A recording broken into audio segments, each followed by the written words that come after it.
عزیزان گرامی، آپ کیا سمجھتے ہیں آپ کی زبان سے جو الفاظ نکلتے ہیں کیا وہ فضا میں بکھر کر منتشر ہو جاتے؟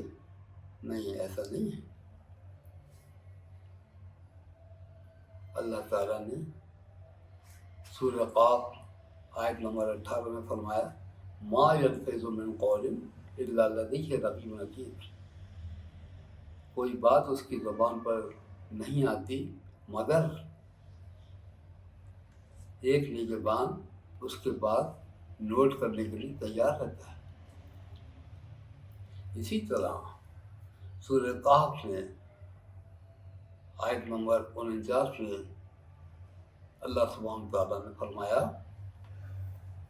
وَوُضِعَ الْكِتَابُ فَتَرَى الْمُجْرِمِينَ مُشْفِقِينَ مِمَّا فِيهِ وَيَقُولُونَ يَا وَيْلَتَنَا مَا لِهَٰذَا الْكِتَابِ لَا يُغَادِرُ صَغِيرَةً وَلَا كَبِيرَةً إِلَّا أَحْصَاهَا وَوَجَدُوا مَا عَمِلُوا حَاضِرًا وَلَا يَظْلِمُ رَبُّكَ أَحَدًا، اعمال نامہ سامنے رکھ دیا جائے گا تو آپ گنہگاروں کو دیکھیں گے کہ جو کچھ اس میں لکھا اس سے ڈر رہے ہوں گے اور کہیں گے ہائے ہماری کم بختی، یہ کیسا عجیب اعمال نامہ ہے، نہ اس میں کوئی چھوٹا گناہ چھوڑا نہ بڑا، جو کچھ اعمال کیے ہوں گے وہ اس میں حاضر پائیں گے، اور آپ کا رب کسی پر ظلم نہیں کرے گا۔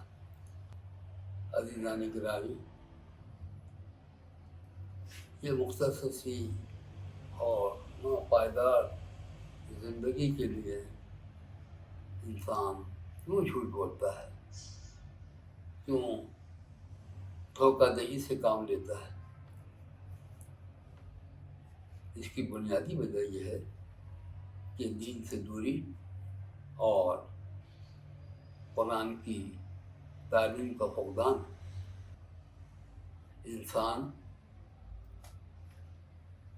روز محشر اللہ کے حضور اپنے اعمال کی جواب دہی سے غافل ہے، اور اس کو پورا یقین نہیں کہ اللہ کے حضور اپنے اعمال کا جواب دیا جائے گا۔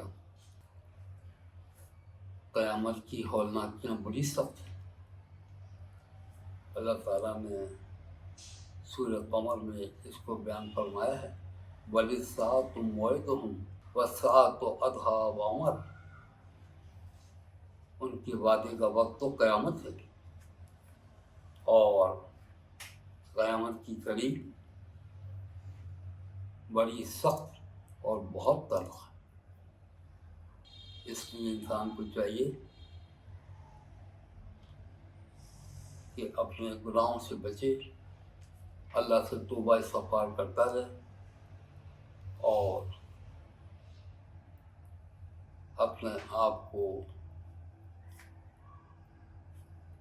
اللہ کی ناراضگی سے بچائے، تاکہ اللہ اپنا فضل فرمائے اور قیامت کی ہولناکیوں سے محفوظ رہے۔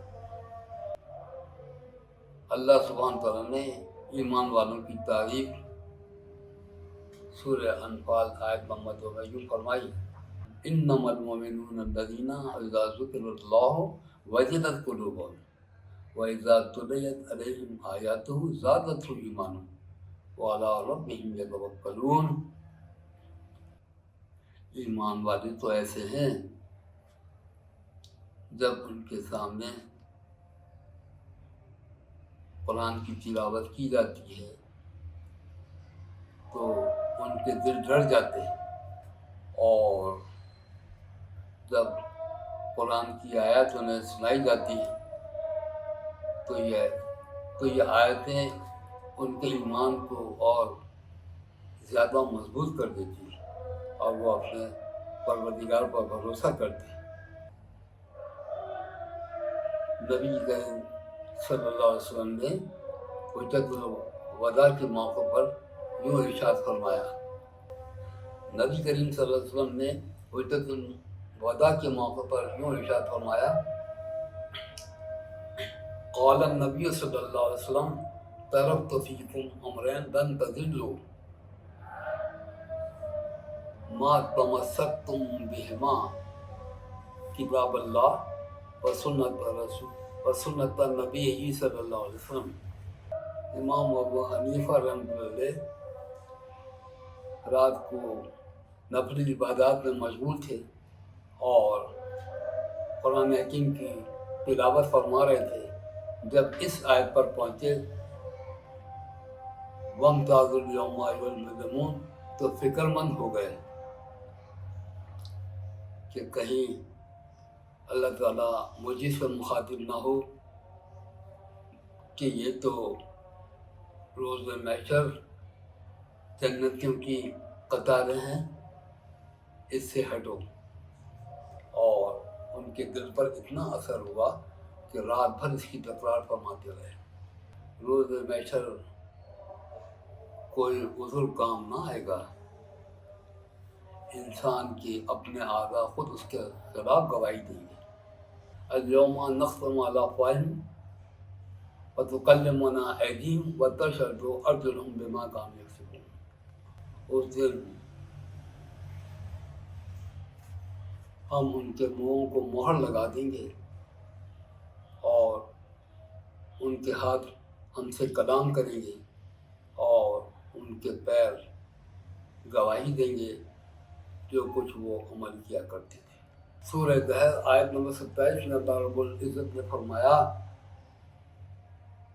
ان ہؤلاء یحبون العاجلۃ ویذرون وراءہم یوما ثقیلا۔ یہ لوگ دنیا کی زندگی کو دوست رکھتے ہیں اور اپنے آنے والے بھاری دن کو چھوڑ بیٹھے ہیں۔ گھرانہ ٹی وی